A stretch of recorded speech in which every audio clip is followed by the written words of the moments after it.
면 의인이 무엇을 할꼬? 여기서 터라고 하는 것은 사회의 법, 기존의 질서. 아프리카의 많은 나라들이 터가 무너졌다라고 볼 수 있게 됩니다.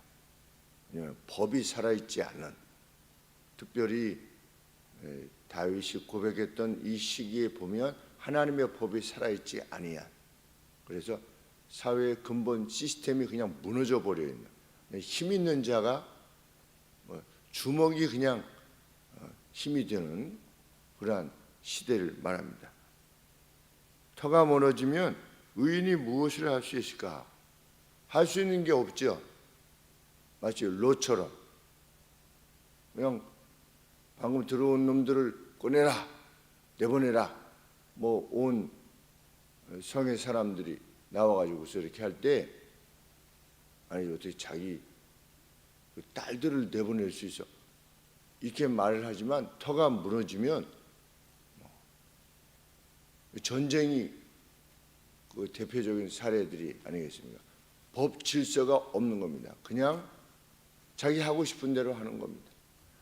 그래서 전쟁이 나면 가장 고통을 당하는 사람들이 여성과 어린아이라고 하지 않습니까? 힘이 없는 사람들은 당하게 되는 겁니다. 지금 상황이 이런 상황인 겁니다.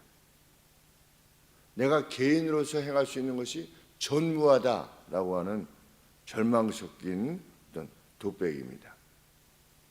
지금 상황이 또 어떠하냐? 2절에 보시면 마음에 있어 바른 자들이 어둠 속에서 화살을 쏘려하는 자들의 화살을 맞을 수밖에 없는 상황이다. 화살을 원수들이 쏘는데 이미 활시위에 이렇게 딱 그냥 놓기만 하면 자기가 죽는 이런 상황이 되는 것입니다. 그 산 밑에서부터 그 사울이 그 군사들을 풀어가지고 점점 포위망을 좁혀오는 이를 잡듯이 수색하듯이 이렇게 했던 그러한 상황을 말하는 것입니다. 그 같은 상황에서 다윗이 들었던 해결책은 뭐냐? 사람들이 뭐라고 그러냐? 옆에 있는 사람들이 너는 네 산으로 도망가라. 1절 말씀에 새같이 네 산으로 도망가라. 너도 별 수 없지 않냐? 이제 하나님 의지하는 거 이제 그만해. 안 되잖아. 너 그렇게 오랫동안 10년 동안 이렇게 했는데 안 되잖아. 너도 살 길을 찾아. 이럴 땐 이렇게 하는 거야. 저럴 땐 저렇게 하는 거야. 아이들 학업은 이렇게 하는 거고, 아이들 결혼은 또 이렇게 하는 거고, 취직은 이렇게 하는 거야. 돈이 없어지려고 하면 또 이렇게 하는 거야. 네 산으로 도망가라. 옆에 사람들이 그러한 조언을 행하는 겁니다. 그때 다윗이 지금 뭐라고 단호히 거부하는 겁니까? 내가 여호와께 피하였거든. 나는 여호와께 피하는 자다. 너희가 어떻게 내 영혼들로 새같이 너의 산으로 도망하라 할 수 있느냐? 왜? 다윗이 같은 말을 했던 근거는 무엇입니까? 무엇을 확신했습니까? 4절 말씀에 여호와께서는 그분의 성전에 계시다. 정말 계시다. 하늘 보좌에 앉으셔서 공의를 집행하는 분이시다. 4절 중반절에 여호와의 보좌는 하늘에 있으며 모든 것을 보시는 그 분의 눈이 인생을 통촉하시고 그 안목이 저희를 감찰하고 계시는 중이시다. 보고 계시는 중이시다.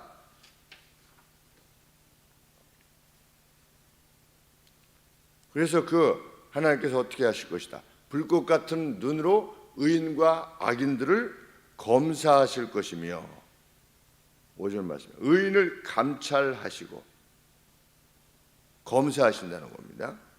누가 의인인가 누가 악인인가를 검사하실 것이며 폭력을 사랑하는 자들을 미워하시는 결정을 하나님께서 내실 것이다. 하나님께서 정말 미워하시는 게 뭐냐? 강포입니다. 5절 하반절에 강포함을 좋아하는 자를 마음에 미워하시는도다. 강포야말로 하나님이 가장 악하게 여기시는 것입니다. 이것을 믿었기 때문에 사울은 어떻게 하는 것입니까? 이때가 바로 그때가 아니겠습니까? 라고 하면서 사울을 죽이자고 했을 때 그것을 2번이나 거부할 수 있었던 겁니다. 하나님께 대한 확신. 그래도 원수를 사랑해야 됩니다. 그러면 원수를 사랑하기 위한 고통을 왜 의인만 감당해야 됩니까? 사람들이 대체적인 반응입니다. 목사님 왜 저보고만 참으라고 합니까? 어떤 상황이 되면 그분을 위해서 기도하고 이렇게 하나님께서는 그렇게 말씀하십니다. 그것이 본인을 위한 길이라고 하나님 말씀하십니다. 근데 그것이 목사가 왜 상대편 얘기만 듣는 것 같고 왜 나에게만 손해를 받으라고 하는가, 이렇게 들리기 쉽습니다. 이렇게 해도 그것을 쉽게 받아들이기 어렵습니다. 참 인간이라고 하는 것이 자기 십자가를 지고 나를 따를 것이니라. 나를 따르려거든 예수님을 믿는다고 하는 것은 자기 십자가를 지고 살아가는 것이, 그게 예수님의 십자가를 지고 따라가는 것이다. 말은 멋있습니다. 말은 얼마나 멋있습니까?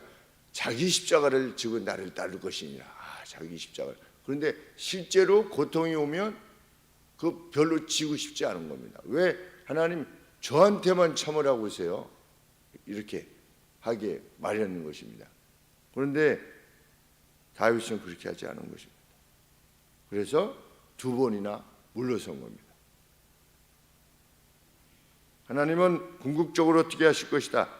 폭력을 행사하는 자위에 그물을 내리실 것이며, 6절 말씀에 악인에게 그물을 내려치시리니 소돔과 고모라와 같이 불과 유황과 태우는 바람이 저희 잔의 소득이 되게 하실 것이다. 왜? 7절 말씀에 여호와께서는 의로우신 분이시고 의로움을 사랑하시는 분이시기 때문이다.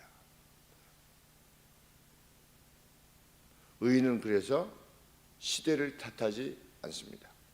다니엘이 시대를 탓하지 않았죠.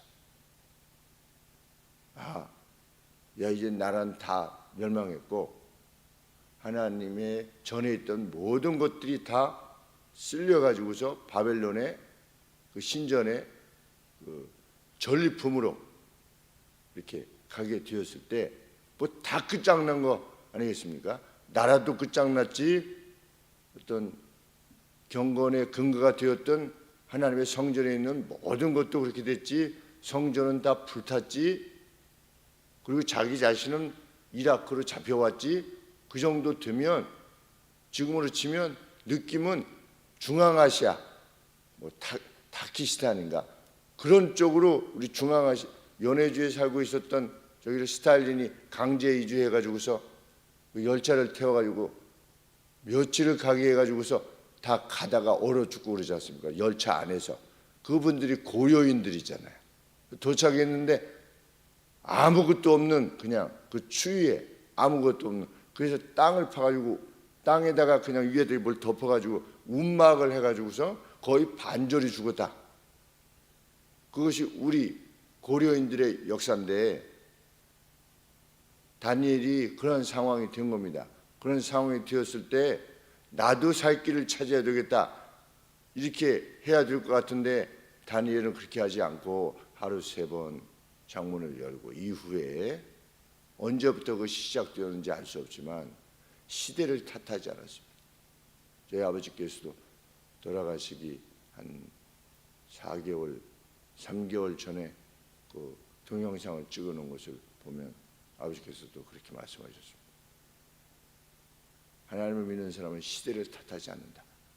하나님께서 주신 시대 내에서 그것이 주어진 것이 자기에게 주어진 것이 무엇이든 자기의 책임하에서 하나님 앞에서 바르게 살면 되는 것이다. 이렇게 말씀하시던 것이 기억이 나는데 정말 그러합니다. 의인은 시대를 탓하지 않습니다. 시대가 악해서 나도 어쩔 수 없다 이렇게 하지 않아요. 그리고 어떤 상대를 탓하지 않습니다. 저쪽 사람이 저 사람이 저래가지고 내가 이렇게 하는 거다 이렇게 하지 않는 겁니다. 예수님도 그렇게 하시지 않았고 스데반도 그렇게 하지 않았고 요셉도 자기 형들에 대해서 그렇지 아니었고, 그러니까 의인들은 다 그렇게 행하지 않았습니다. 그러니까 원수됨이 없는 겁니다. 하나님의 사람은. 왜? 하나님이 내가 죄를 짓지 않았는데 어떤 상황으로 이끄시면 하나님께서 허락하시는 것으로 정말 믿고 행하는 이들이 우리들이기 때문에. 7절 말씀 하반절에 바로 선 자는 upright한 사람, 하나님의 뜻에 비추어서 바로 선 사람은 하나님의 얼굴을 뵙게 될 것이기 때문이다. 하나님은 또 보여주시는 겁니다. 하나님이 어떤 분이신가를 보여주시는 겁니다.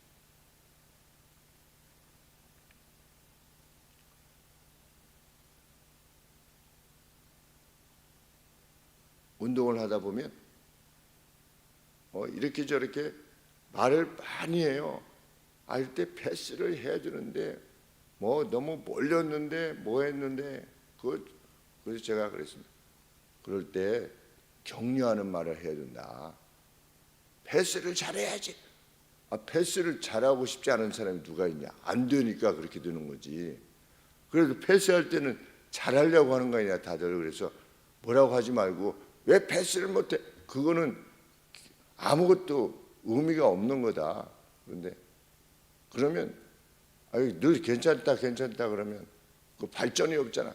지금 60이 넘었는데 무슨 발전이 있냐. 그냥 재밌게 그냥 차는 거지. 왜 격려를 해야지 그랬더니 그렇게 하지 않으면 안 되는 거래요. 근데 실상은 그렇게 말을 많이 하는 사람일수록 하고 싶은 말이 많아요. 제가. 그리고 그 사람들이 플레이할 때 뒤쪽에서 사람들이 쟤는 이런데 말을 안 하는 거예요. 그러니까 우리의 인생길도 그런 것 같습니다. 사실은 남들이 보면 요거 좀 했으면 좋겠는데 저것 좀 했으면 좋겠는데, 그렇지만 다 기다려 주는 것이죠.